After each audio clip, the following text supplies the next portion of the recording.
네, 안녕하세요. 만나서 반갑습니다. 개천에서 용재한다의 김용재입니다. 자, 오늘도 우리 시청자분의 소중한 사연과 함께 시작을 해보도록 하겠습니다. 용재씨, 저는 이제 환갑을 앞둔 아줌마입니다.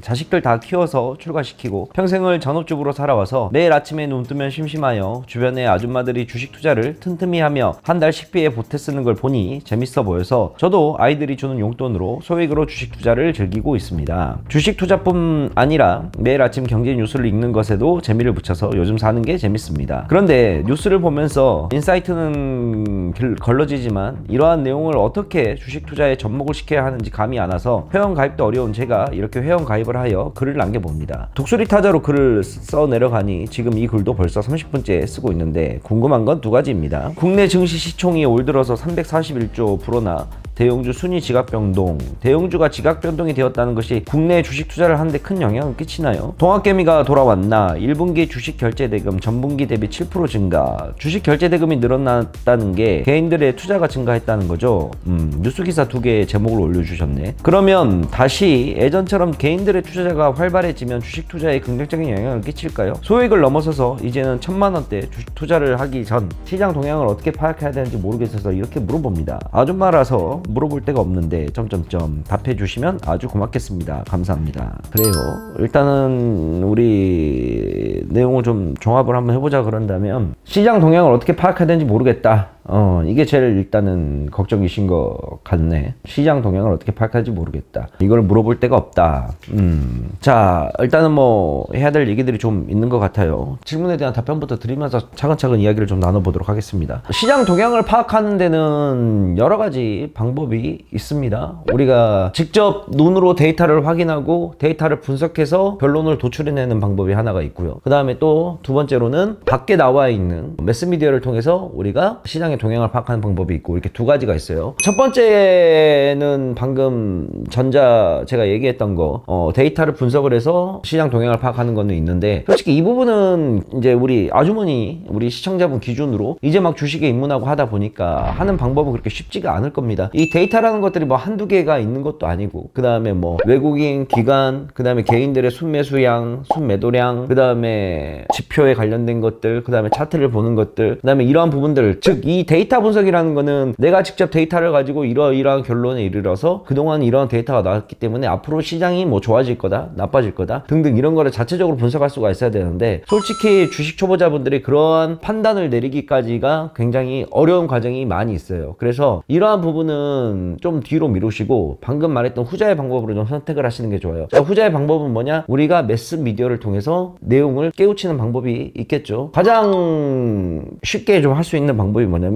저 같은 경우에는 가급적이면 어떠한 일이 있어도 우리가 저녁에 하는 뉴스는 보는 편입니다. 저녁에 하는 뉴스는 가급적 봐요. 만약에 내가 저녁에 무슨 일이 있어가지고, 우리가 메인 뉴스들 있죠. 8시와 9시에 하는 메인 뉴스들, SBS도 있고 뭐 KBS도 있고 뭐 JTBC도 있고 YTN도 있고 뭐 KBS도 있고 이런 메인 뉴스들 있잖아요. 이런 메인 뉴스들 하는 시간을 보게 되면 저녁 한 8시에서 10시 사이에 하게끔 되는데, 저 같은 경우에는 가급적이면 그러한 뉴스들은 시간을 맞춰서 꼭 보는 편이에요. 내가 만약에 시간이 없다 라고 한다 그런다면 다음날 다시 보기, 요즘 유튜브에서 각 방송사들마다 다 다시 보기 서비스를 무료로 제공하고 있기 때문에 각 뉴스의 유튜브의 공식 홈페이지를 들어가서 거기서 나와 있는 메인 뉴스만이라도 저는 보는 편입니다. 이게 왜 저는 자주 보는 편이냐면, 이 메인 뉴스라는 거는 우리가 처음 이제 딱 저녁에 뉴스가 시작을 하잖아요. 그러면 타이틀 뉴스가 나온단 말이에요. 특히 타이틀 뉴스 전에 어떠한 것들이 나오냐면 메인 뉴스들에 관해서 간략간략하게 10초 단위로 끊어서 얘기해 주겠습니다. 뜨드드드드드드드드드드드드 하면서, 그리고 나서 이제 본 뉴스가 시작이 되거든요. 그럼 본 뉴스의 딱 첫 번째 뉴스까지, 여기가 매우 중요한 구간인 게 왜 그러냐면, 각 방송사에서 시작하는 뉴스에서 시작하는 가장 첫 번째 메인 뉴스와 시작점의 뉴스 자체는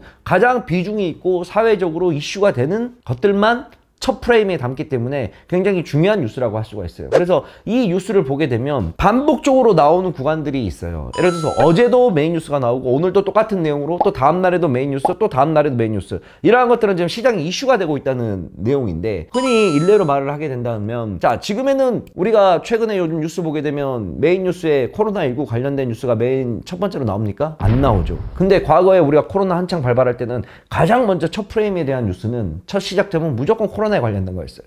자, 그 다음에 우크라이나하고 러시아가 전쟁이 났었을 때 가장 메인 뉴스는 그 뉴스들이 또 한 두 달간 갔습니다. 그러다가 어느 순간 점점점 안 나오게 되고, 요즘 같은 경우에는 메인 뉴스가 하루마다 계속 바뀌어요. 왜 그러느냐? 시장에 이슈가 지속적으로 일어나지 않는다는 걸 증명하는 거거든요. 그래서 저는 메인 뉴스를 보는 편이에요. 그래서 어제도 나왔던 관련된 뉴스가 오늘도 메인 뉴스에 나오고, 내일도 나오고, 내일도 나오고, 이거를 각 방송사들마다 전부 다 똑같은 내용으로 메인 뉴스를 첫 장식을 한다. 그러면 이거는 시장에 대한 관련된 이유가 굉장히 많은 거죠. 그런데 이걸 보게 되면 지금 사회적 이슈가 여기에 집중이 되어 있기 때문에 우리가 시장의 동향을 파악하는 데 있어서 굉장히 도움이 많이 된다는 겁니다. 이해 가시겠죠? 그래서 뉴스를 일단 잘 챙겨보는 거. 그 다음에 두 번째로 이 매스미디어를 활용하는 방법 중에 또 뭐가 있냐면, 언론 포탈 들어가서 뭐 네이버가 됐든 다음이 됐든 구글이 됐든 뉴스란에 들어가가지고 타이틀 뉴스만 보시면 돼요. 타이틀 뉴스만. 내가 시간이 없어서 이 기사의 내용을 다 못 볼지언정 타이틀 뉴스가 쭉 나오면 그 타이틀, 특히 경제면에 들어가게 되면 경제에 관련된 내용들이 쭉 나오는데, 여기에 대한 타이틀 뉴스를 보게 되면 내가 보더라도 뭐 부정적인 이슈가 많은 건지 아니면 긍정적인 이슈가 많은 건지 이걸 좀 파악을 하시면 됩니다. 물가가 계속해서 상승을 하고 있다, 금리 몇 프로 인상, 뭐 요즘에는 또 한창 요즘 이슈가 되고 있는 게 뭐예요? 전세대출 사기에 관련된 거죠. 전세대출 사기 등등 부정적인 뉴스의 제목들과 긍정적인 뉴스들이 많단 말이에요. 그거 나눠서 보게 되면 어느 쪽의 환경이 지금 현재 조성이 되는지 알 수가 있죠. 요즘 같은 경우에는 보시면 알겠지만 다 거의 부정적인 뉴스들밖에 없어요. 물가가 올랐느니, 금리가 앞으로 올라갈 거니, 수출이 뭐 부진한다더니, 뭐 원달러 환율이 계속해서 강세를 보고 있다더니, 이런 부정적인 프레임들만 계속 있기 때문에 이것만 보더라도 현재 우리나라의 경제 상황이 그렇게 좋지를 않구나 라고 판단을 할 수가 있는 근거가 생기는 거죠. 자, 이거는 매스미디어를 이제 활용하는 방법이고, 또 그 외에 요즘 유튜브를 많이 워낙 나오다 보니까 유튜브에서 본인이 좋아하는 멘토의 주식 뿐만 아니라 뭐 경제 관련된 유튜버도 좋고, 그 다음에 뭐 주식 관련된 멘토들도 좋고, 이분들에 관련된 어느 정도 구독을 누르신 다음에 그분들의 의견을 듣는 게 굉장히 좋습니다. 그분들은 그래도 어찌됐건 경제와 주식에 관련돼서는 그래도 제 생각과 본인에 대한 숙련된 노하우가 있기 때문에 유튜브를 내고 방송을 하는 거거든요. 영상을 찍고. 그러니까 한번 그거를 한번 잘 보시면서 어떤 멘토를 어떻게 선택하는 것까지 제가 말씀을 못 드리겠어요. 본인의 객관적인 기준이니까 이 의견 저 의견 들어보고 본인이 좀 신뢰가는 분의 유튜브를 좀 보면서 시장의 동향을 파악하는 것도 좋은 방법이라고 저는 생각을 합니다. 첫 숟갈부터 배가 부를 수는 없는 법입니다. 시장의 동향이라는 거는 결국에는 앞으로 시장이 좋아질 것이냐 나빠질 것이냐, 항상 우리가 이분법적인 사고로 접근을 하거든요. 자, 그래서 앞으로 시장이 좋아질 거야? 아니면 나빠질 거야? 주식시장이 오를 것 같아? 떨어질 것 같아? 결국은 우리가 이분법적인 사고로 들어가서 그 중에 하나를 이제 선택을 해서 우리가 방향성을 잡고 매매를 해야 되는 건데, 실질적으로 보게 되면 주식이라는 게 단순히 오른다 내린다로만 가지고는 우리가 매매를 할 수가 없는 환경이에요. 현실 실물 경제와 또 금융 경제 자체가 다르기 때문에 어느 쪽에다가 자기의 포커스를 맞추고, 그 다음에 올라가든 내려가든 항상 중요한 거는 내가 어떠한 방면이라도 대처가 돼야 된다는 거. 우리가 보험을 드는 이유가 뭡니까? 나에게 아직은 일어나지 않았지만 혹시나 모를 위험이 닥쳤을 때 나에게 대비가 될 수 하기 위해서, 리스크를 줄이기 위해서 들어놓는 게 보험이잖아요. 소액의 돈으로. 마찬가지예요, 주식도. 예를 들어서 내가 상승이 나올 거라 생각을 해서 상승에다 베팅을 했는데 하락이 나왔을 때 어떻게 대처를 할 것인가? 반대로 내가 하락이 나올 거라 생각을 하고 하락에 베팅을 했는데 상승이 나오게 되면 어떻게 할 것인가? 라는 양 상황에 대한 모든 대비를 어느 정도 최소한의 보험을 들어놓고 매매를 해야 된다는 거죠. 그런 모험, 매매에 대한 보험을 드는 방법, 뭐 매수, 분할 매수도 있을 거고, 아니면 손절이라는 매매 전략도 있을 거고, 다양한 매매 전략들이 있기 때문에 어느 방향이 됐든 우리는 거기에 맞춰서 대응을 해야 될 필요가 분명히 있다는 것이겠죠. 우리 평생 이제 전업주부로 사시다가 이제는 아들, 딸들 다 출가시키고 이제 조용하게 여생을 좀 보내시는 우리 어머님이신 것 같은데, 투자금 일단 줄이세요. 지금 슬슬 1000만원대로 넘어가려고 하시는 것 같다고 써놓으셨는데 줄이십시오. 아직은 때가 아닙니다. 목숨 걸고 하지 마세요. 여유생활을 즐기는데 왜 목숨 걸고 여유생활을 즐깁니까? 전업투자자 되실 거 아니잖아요. 프로트레이더 되실 거예요? 아니잖아요. 여가생활로 즐기면서 주식에 대해서 조금씩 알아가고, 내가 그동안 전업주부로서 애기들 키우느라고 뭐 엄청 바빠서 경제에 대한 것도 전혀 모르고 그냥 그런갑다고 넘어갔지만, 이제는 본인만의 시간이 있어서 경제에 대해서 조금씩 알아가는 재미가 있다고 하셨잖아요. 그러면 그 재미에 맞게끔 소액으로 100만원으로 해도 충분히 재미를 느낄 수 있어요. 200만원으로 해도 충분히 재미를 느낄 수 있습니다. 재미로 취미생활을 즐겨야지 왜 전업 트레이더가 되시려고 자꾸 프로트레이더 가지고 벌써 1000만원대를 넘어가십니까? 안 돼요. 일단은 금액을 다시 줄이시고 하나하나씩 차근차근씩 배워간다는 자세로, 그래야 그래야지 재미가 더 배가 늘어나는 겁니다. 1000만 원대로 넘어간 투자금 다시 다 빼서 예금에 넣어놓으시든 돈을 빼놓으시고 다시 소액으로 천천히 시작해 보시기를 저는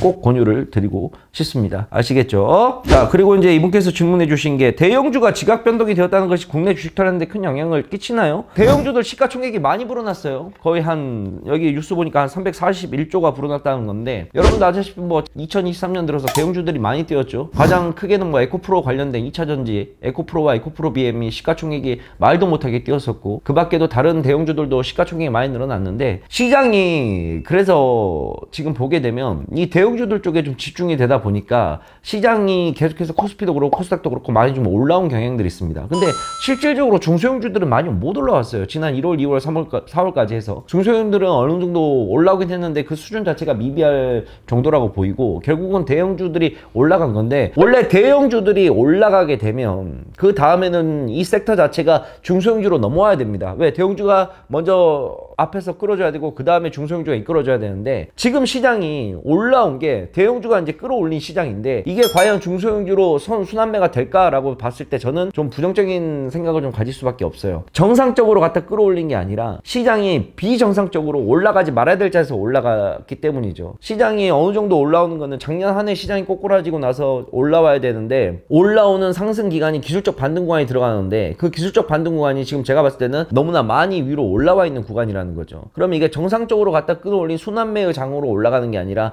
투기성 자금들, 묻지마 투자가 다시 한번 일어나게 되면서 올라온 거죠. 그 중심에는 뭐가 있다? 에코프로와 에코프로 BM이 있다. 왜? 묻지마 2차 투자, 2차 전지 관련된 것들이 들어왔기 때문에. 그것 때문에 동학개미들도 또 들어오기 시작하는 거예요. 우리가 투자라는 게 굉장히 이성적으로 우리는 투자를 생각을 하고 있다고 다들 생각을 하는데, 실질적인 데이터를 보게 되게 되면 이성적인 투자가 아니라 대한민국은 투기성 자금, 개인들의 신용자금 등등 묻지마 투자가 지금도 굉장히 빈번히 일어나고 있습니다. 그것 때문에 작년 시장 하나에 꼬꾸라질 때 그렇게 많은 피해자들이 발생한 거 아닙니까? 지금 또 1월달, 2월달, 3월달 특히 2차 전지 관련된 것들이 올라오니까 묻지마 2차 전지 관련된 종목들에 투자를 하기 시작을 하게 되면서 시장이 지금 또 동학개미 자금도 엄청나게 늘어났어요. 근데 꼭 이런 뉴스가 뜨게 되면 꼭 끝물이야. 재작년에도 그랬고, 뉴스에서 슬슬 동학개미가 돌아왔다, 시장에 뭐 신용 잔고가 또 늘어나기 시작했다, 그 다음에 뭐 너도 나도 2차 전지를 살려고 한다, 이런 기사들이 슬슬 내 눈앞에 많이 보이고 눈앞에 보이는 게 많으면 꼭 끝물이더라고. 물론 2차 전지가 저는 안 좋다는 게 아닙니다. 저는 2차 전지 향후 10년 동안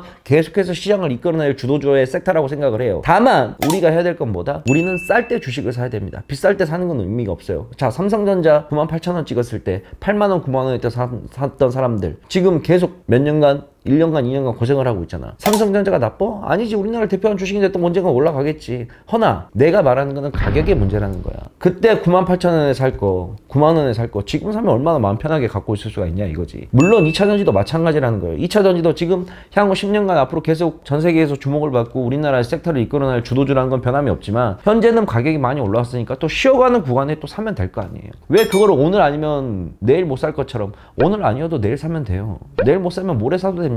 모레 못 사면 한 달 뒤에 사도 돼요. 너무 높다고 생각을 하게 되면 안 들어가면 그만입니다. 내려올 때까지 기다리세요. 왜 고점에서 사가지고 밑에서 내려올 때까지 못 기다려가지고 마음고생을 할 필요가 뭐 있냐 이거죠. 아시겠죠? 그러니까 항상 주식은 좋은 종목을 사는 것도 중요한 거지만, 그것보다 더 중요한 거는 좋은 종목을 싸게 사는 게 제일 중요하다라는 말을 명심을 해주시길 바라겠습니다. 자, 오늘 이렇게 우리 시청자의 사연과 함께 이야기를 나누어 보았습니다. 시장이 지금 3일째 계속해서 빠지고 있어요. 오늘 지금 촬영 날짜 기준으로 오늘이 4월 24일 지금 월요일인데, 저번주 목요일 빠지고 금요일 빠지고 월요일 빠지고 오늘까지 3일째 계속해서 빠지고 있습니다. 어느 정도 조정 구간과 하락 구간에 들어간 거라고 생각이 드니까 다들 매매하시는데 조심하시고, 시장이 다시 자리를 밑바닥을 잡을 때까지는 조금 현금을 많이 확보해 두시고 매매를 좀 자중할 필요가 있지 않나 라고 생각됩니다. 자, 오늘 하루도 그러면 건승하시길 바라겠습니다. 다음에 또 다른 사연으로 만나 뵙도록 할게요. 안녕. 사연 신청은 아래로 남겨주시면 되겠습니다.